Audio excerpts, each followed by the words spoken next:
নীলমণি গ্রামটি যেন দেখতেও নীলকণ্ঠ ফুলের মতোই সুন্দর। গ্রামটির অচেনা কণ্ঠ, যা শহরের মানুষের কাছে একেবারেই অচেনা। গ্রামের মেঠো পথ ধরে চলছে একটি রিক্সা।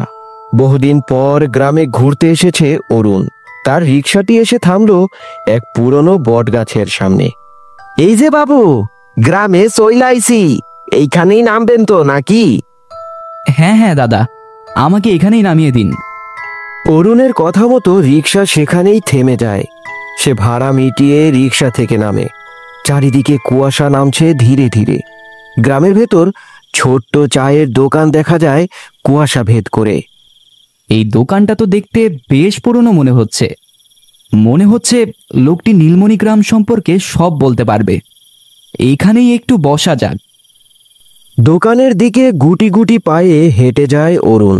দোকানের ভেতর আগে থেকেই কয়েকজন গ্রামবাসী গল্প করছে। তারা হঠাৎ চুপ করে যায় অরুণকে দেখে।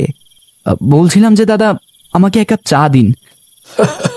ঠিক আছে দাদা, বসুন, এখনই দিচ্ছি। অরুণ দোকানের সামনের একটি বেঞ্চের উপর বসল। অরুণ দোকানে গিয়ে বসতেই ধীরে ধীরে লোকজন বেরিয়ে যেতে শুরু করলো। এরপর অরুণ একাই দোকানে বসে রইল। খানিকক্ষণ বাদেই ফকিরচাঁদ এক কাপ এগিয়ে দিল অরুণের দিকে। অরুণও হাত বাড়িয়ে চায়ের কাপ নিয়ে চাতে একটা চুমুক দিল। চাটা বেশ হয়েছে দাদা। অরুণের কথার কোনো উত্তর দিল না ফকিরচাঁদ। অরুণ চুপচাপ চা খেতে থাকলো। চা খেতে খেতে অরুণ চারপাশে তাকাতে লাগলো। দোকানের ভেতর ধোঁয়াটে বাতাসে দেখা গেল কয়েকটি পুরনো কাঠের টেবিল আর কয়েকটি চেয়ার, কিন্তু সবই ছিল কিছুটা ভাঙাচোরা। দাদা, এই গ্রামটা কি অনেক পুরনো? হ্যাঁ দাদা। দাদা, আপনি কি এই গ্রামে নতুন? আজই প্রথম এলুম। আমার আবার আজ এ গ্রাম কাল ও গ্রাম ঘোরাঘুরির একটা বাজে স্বভাব আছে। এই গ্রামে নতুন মানুষ খুব একটা আসে না। এই গ্রামের একটা রহস্য আছে কিনা তাই। রহস্য? কেমন রহস্য দাদা? কোনো সমস্যা আছে নাকি? আমি তেমন একটা জানি না দাদা, শুধু শুনেছি এই গ্রামে যারা আসে তারা সবাই খোঁজ খবর নিয়ে তবেই আসে। আমাদের এই গ্রামটা যেমন শান্ত, ঠিক তেমনি রাত্রির বেলা অদ্ভুত বটে। অদ্ভুত? কি ধরনের অদ্ভুত দাদা? ফকিরচাঁদ চুপ করে থাকে।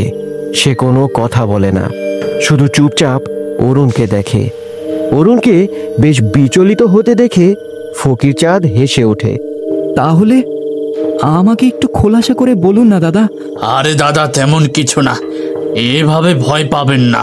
এই গ্রামটার পাশে আছে রেল লাইনের ধারে একটা কবরখানা। রাত হলেই সেখানে কিছু একটা ঘটে দেখা যায়। বহুদিন আগে একটা দুর্ঘটনা হয়েছিল, তারপর থেকেই কেউ সাহস করে রাতের বেলা ওখান দিয়ে যায় না। বলেন কি দাদা? ফকিরচাঁদের কথা শুনে অরুণ হালকা শিউরে উঠল। একটা অজানা ভয় চেপে বসল অরুণের মনে। তবুও সেই কবরখানা নিয়ে তার মনে একটা কৌতূহল সৃষ্টি হলো। আমি তো শুধু গ্রাম দেখতে এবং গ্রামের মানুষের সঙ্গে গল্প করতে এসেছি, কিন্তু আপনার কথা শুনে এই কবরখানা দেখার ভীষণ স্বাদ জাগছে মনে। আপনি কি আমাকে সেখানে নিয়ে যেতে পারবেন দাদা? ভেবেচিন্তে বলছেন নাকি দাদা? কথাটা বলেই ফকিরচাঁদ দাঁত বের করে হা হা করে হেসে উঠল। সেই হাসির শব্দে চারপাশে এক নিস্তব্ধতা সৃষ্টি হলো। অরুণ বুঝতে পারল এই গ্রামে সবকিছু সহজ নয়। প্রতিটি নিস্তব্ধতা, প্রতিটি ছায়া যেন গোপন রহস্যের ইঙ্গিত দিচ্ছে। চায়ের দোকান থেকে অরুণ বেরিয়ে আসে। ফকিরচাঁদ তার পাশেই হাঁটছে, পথ দেখাচ্ছে সে। গ্রামের মেঠো পথ পেরিয়ে বাতাসে কুয়াশা ঘন হয়ে এসেছে। অন্ধকার যেন তাদের চারপাশে চেপে বসেছে আরো গভীরভাবে। দাদা, এটি কি সেই কবরখানা? এখানে কি সত্যি অদ্ভুত কিছু ঘটে? আগে দাদা, রাত হলেই কিছু কিছু মানুষ অদ্ভুত অভিজ্ঞতা নিয়ে আসে এখান থেকে। অনেক বছর আগে এখানটায় একটা দুর্ঘটনা ঘটে, তারপর থেকে কেউ সাহস করে রাতে এখানে আর আসে না। কিন্তু দাদা, সেই ঘটনাটা কি ছিল? শুধু বলছেন ঘটনা আছে, কিন্তু ঘটনাটা কি? সেটা তো বলছেন না। ফকিরচাঁদ আবারও চুপ হয়ে গেল। অরুণ দেখল কবরগুলো অন্ধকারেও স্থির হয়ে আছে। হঠাৎ বাতাসে কিসের যেন অদ্ভুত ফিসফিস শব্দ শোনা গেল। শব্দটা শুনেই অরুণ পিছু হটে গেল। ভয় পাবেন না দাদা, আমি আছি আপনার পাশে। হঠাৎ এক অজানা ছায়া অরুণের দৃষ্টি আকর্ষণ করলো।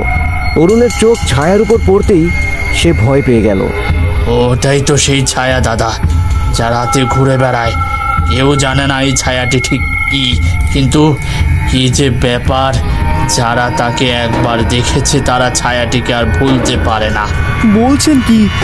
অরুণ বুঝতে পারল ফকিরচাঁদ শুধু তাকে কবরখানার কাছেই আনেনি, উল্টো তিনি অরুণকে সরাসরি সেই অদ্ভুত ভয়ঙ্কর রহস্যের মুখোমুখি করছেন। রাতের নিস্তব্ধতা, কুয়াশা, ছায়ার নীরব পদধ্বনি সব মিলিয়ে অরুণের মনে এক অচেনা ভয় জাগ্রত হলো মুহূর্তেই। ফকিরচাঁদ অরুণকে কবরখানার অন্ধকারের ভেতরে ধীরে ধীরে নিয়ে যায়। যেখানে ছায়াটির বসবাস, ঠিক সেখানে গিয়ে থেমে যায় তারা দুজন। নিন দাদা, এই সেই কবরখানা।